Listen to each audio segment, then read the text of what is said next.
Buenas noches, mis hermanos. Mi nombre es José Enrique Hurtado y estoy estudiando la licenciatura en teología. Y el tema que vamos a hablar el día de hoy es cómo leer la Biblia.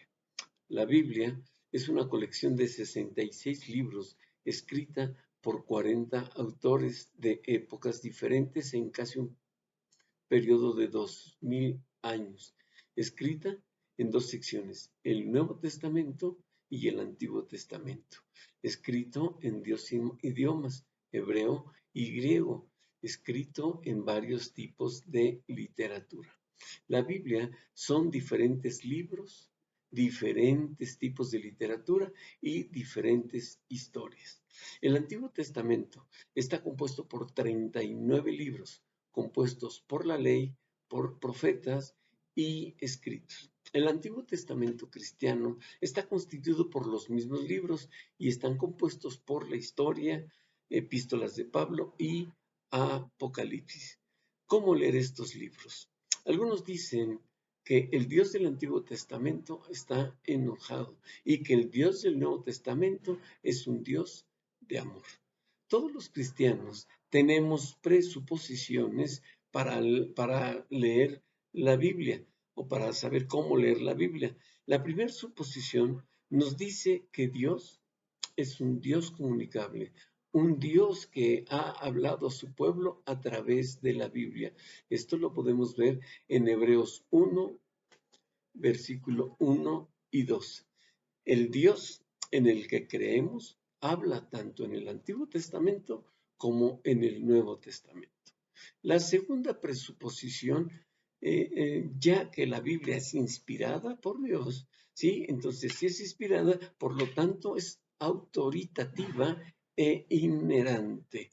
Con todo esto, queremos decir que Dios habla y lo que habla es verdad, porque ese es su carácter. Es un Dios santo, un Dios fiel, y si Él habla a su pueblo, le habla verdad. Tercera su presuposición. Nosotros fuimos creados a imagen de Dios, del Dios comunicable. Entonces, la verdad de Dios que comunica a nosotros la podemos entender claramente porque somos creados a su imagen. También tenemos presuposiciones en el mensaje bíblico y las escrituras nos dicen que el mensaje es cristocéntrico. La primera presuposición del mensaje es esta, que la Biblia es cristocéntrica. En Lucas 24, versículo 25 al 27, habla de que el Señor Jesús habla con sus discípulos.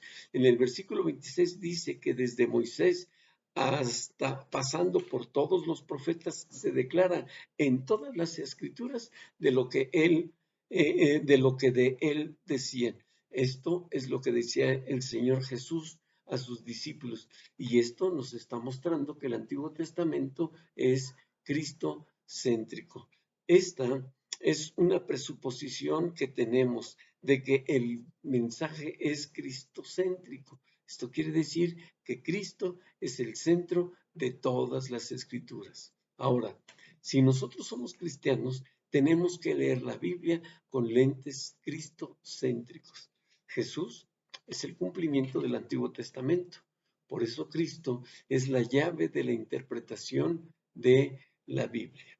La segunda presuposición es que el mensaje de la Biblia es una historia unificada, porque aunque sean 66 libros, hablan de una sola historia, y esa es la historia de Jesucristo.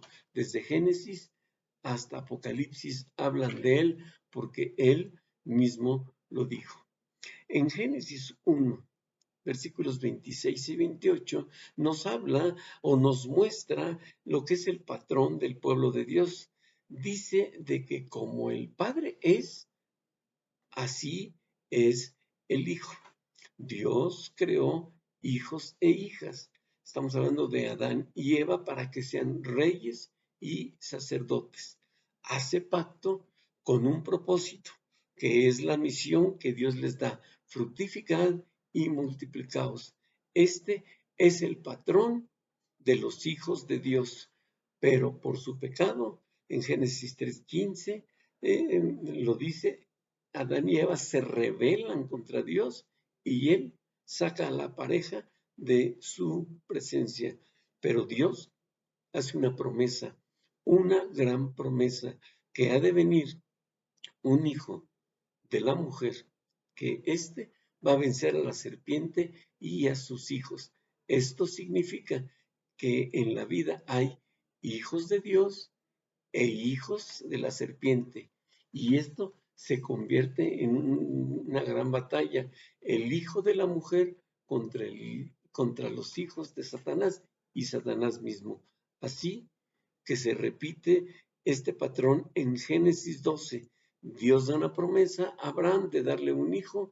Abraham engendra a Isaac. De Isaac fructifica y se multiplica y se forma Israel. Dios dice que es su pueblo. Y en Éxodo 19, capítulo 19, versículo 4 y 6, el Señor dice, vosotros me seréis un reino de sacerdotes, pero también se rebelan contra Dios y Dios los echa de su presencia, pero también hay una promesa por medio de los profetas, y esta es que va a enviar a un hijo verdadero, que va a ser un rey verdadero, que es el sacerdote verdadero, que va a traer un nuevo pacto para el propósito de Dios que viene de Abraham, que viene de David, y que el que viene es verdadero. Toda la Biblia apunta a Jesucristo y es necesario ponerse los lentes cristocéntricos para poder así entender la Biblia.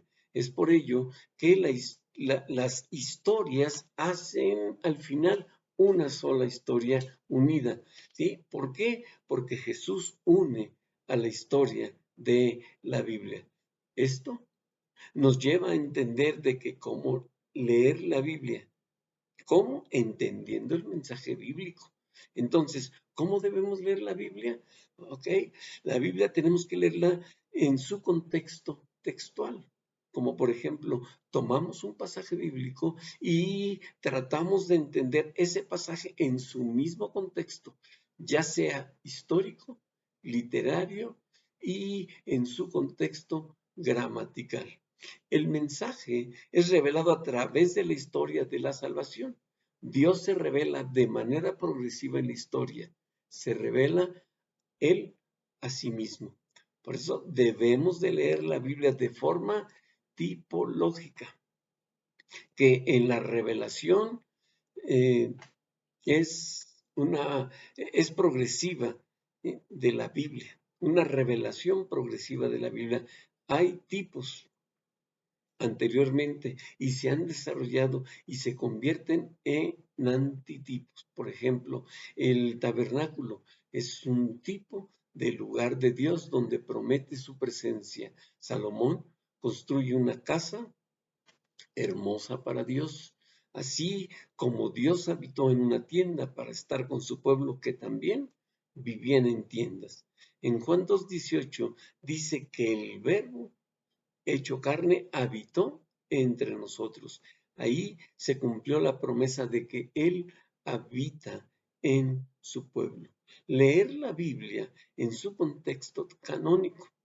La Biblia es la base para la construcción teológica, es decir, el canon entero de la Escritura, compuesta por los 66 libros del Antiguo y del Nuevo Testamento.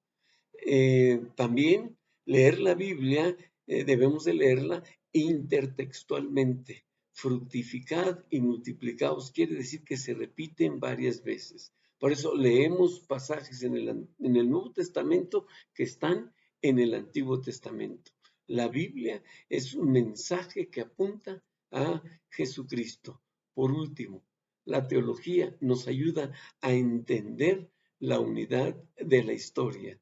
¿Sí? La historia de Jesucristo. Esto es el resumen de cómo leer la Biblia. Por su atención, muchas gracias y bendiciones.